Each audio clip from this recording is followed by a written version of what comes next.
Hello there. So, this is the SSP talk that you didn't know that you had to have, because the first rule of SSP is you do not talk about SSP.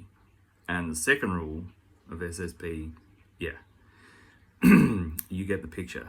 And for those of you who aren't up with it, SSP means Secret Space Program, and it refers to memories and rememberings and ongoing experiences that people have with galactic military programs based from this world and outside of this world at the same time. But that's a very narrow band. I want to spread that out further. Because all of our old myths and all of our legends, and when you have a really good look at them, especially the European and Middle Eastern ones, but let's not leave Asia out, a lot of the Asian ones, and then there are the North American and South American ones, which are not so much, but the flavor is still there. The African ones, very much so. Just like Wakanda forever is all I'm going to say. If you think the military stuff doesn't run through all of these myths somewhere, think again. But just like throw a rope over the Greek myths, the Norse myths, the Persian myths, the Roman, Egyptian, North African, like the Russian, the Chinese. It's full of slavery, it's full of hierarchy, and it's full of military. It doesn't matter how far back you go. And so when we talk about SSP, and I'm making this much broader than most people are, because they're like, yeah, but there's ships and we're taken and we're age regressed and we're, and this and that, and the government's down here, and it's like, yeah, that's correct. That's all good. But if you don't think that wasn't going on, however far back, like history isn't real anyway. The idea of 2,000 years, 3,000 years, like you don't actually know. That could have been what you think was 2,000 years ago, could have been 450 years, and it could have been 25,000. You don't know the time depth. You have no clue. So there's a lot of wonkiness going on there. But these things are all the same. Go and read one of those old myths. We're talking of like Indian myths, the Mahabharata, the Ramayana. We're talking about spaceships. God, for God's sake, read the Old Testament, read the Torah. Like the burning bush on the mountain wasn't a burning bush. It wasn't DMT. It was the bloody backwash from a vehicle, a rocket-powered vehicle. Turn your eyes or it'll melt your face. Yeah, well, it will melt your face. Like, these thrusters have got a bit of kick, man. Hide behind that rock. We need to take off. This stuff's everywhere. It's everywhere. And yeah, like ancient aliens. Everyone's had a lot of fun with that. But it isn't fun. This isn't fun. This is like, these programs are ongoing. And I am casting the net over anyone who even talks to galactic beings or has anything to do with galactic beings. There's some sort of program going on if you're doing that, because these beings are up to their eyeballs in hierarchical military programs or hive mind living situations, which lend themselves to hierarchical military situations. The military is a hive. It's based off that. That's how they do it. It's very insectile, the way we run our militaries. It's not very mammalian at all. It's even not very reptilian at all. The structure and the form, and it's very hive-like for a very good reason. So this stuff, no matter whether you think you're involved in it or not, if you're talking to an angel, an archangel, an ascended master, a galactic, a demon, an evil spirit, if you, any of the above plus more, if you're involved with any of these beings at all, or you can see where they're leveraging your life and you think you're not part of some sort of galactic or further out, because there's like a god realm over and above the galactic realm, but they overlap and they're the same thing. Marvel was telling you the truth with Thor and Guardians of the Galaxy, like they're all in the same soup, because this is a construct and there are levels and hierarchies in this construct. You are involved in this somehow. You just are. And there's nothing weird about that. There's nothing strange about that. The weird thing would be if you weren't involved in it.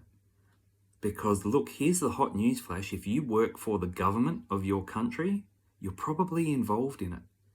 Because who do you think your government works for? They don't work for you.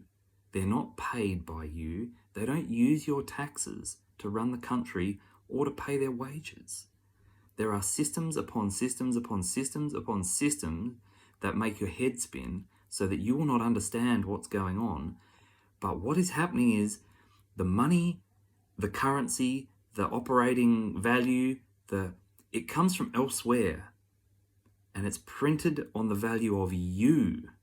You are the only currency in here if you are a human being. You are the only currency apart from knowledge, data. Knowledge and data is the main currency, but knowledge and data about humans is like the gold of the gold. And the only way to get knowledge and data about how this hybrid human, whatever it is, thing operates is to get hold of some humans and put them in boxed up situations and apply pressure here and there and see what happens. You are the currency. No one is talking about trafficking reptilians. No one is talking about the slave trade with the Andromedans. No one is talking about taking Pleiadian children and using them in the mines of the moon or wherever. The humans are the currency in here. And if you can work out a really succinct and actual way to describe why that is, great, because I would need a whole chapter of a book, perhaps a whole book, to explain to you why that's the case. It's very nuanced and layered, but that's what's going on here. You are the currency, you are being bartered by all of these other entities in here that are not human or not as human. Now, your spirit happens to be in a human at the moment, but it has had, involvement with these other beings as well. You're probably not just human, but you are part of the human situation at the moment, which makes you very important, very, very important. And I don't really mind where you think the leverage point is, where you find the leverage point, how you find the leverage point. What I'm telling you is you are involved in these programs somehow, unless you absolutely and unequivocally know that you're not. If there's a question of a doubt here, then it needs checking out, because everything I've said about the masculine and the feminine so far, like going back and back and back through YouTube, through Instagram, ad infinitum, like been banging on about this stuff for a while, that is all to do with this. The galactic military programs and the God realm military programs, thinking about all your myths and legends of, stuff, because they're very intertwined, these hybrid beings and demigods and blah, blah, blah, secret technologies and magical weapons and flying things. It's very masculine. I don't mean male. I'm not talking about sex. I'm not talking about gender. I'm talking about masculine energy. These galactic military programs, they distort the masculine very, very, very deliberately, because what they need is they need the feminine. The feminine is the psychic. The feminine is the empathy. The feminine has the telepathy. The feminine has the bag of tricks. Just look at the body. The feminine has a 0-point space that you can bring a whole being out of. We call it a womb. Like, the feminine is the powerhouse here. But you cannot get to the feminine unless you have subdued the masculine. And so what these programs do, and this is why I'll Star Trek and Star Wars, that I'm a girl, I'm not into them. Or I am into them, but in a boyish kind of way. They're not a lot of dresses. They're not very pretty. They're not very feminine. No, they're not at all. They want to enslave the feminine. They want to harvest the feminine. They want to use the feminine for their own reasons. Non-human reasons. Non-beneficial to human reasons.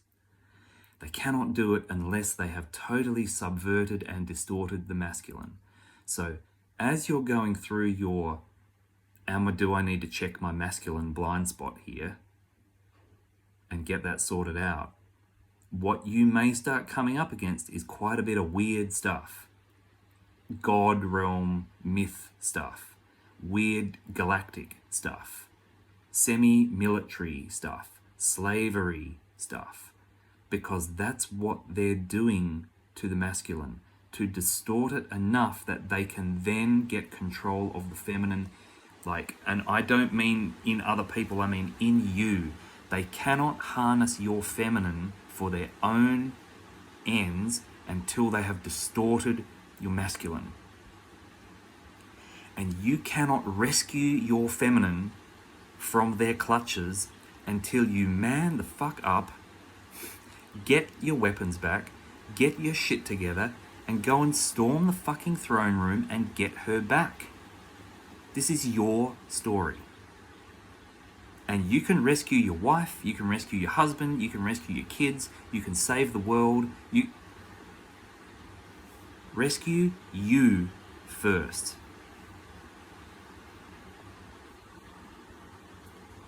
Much love.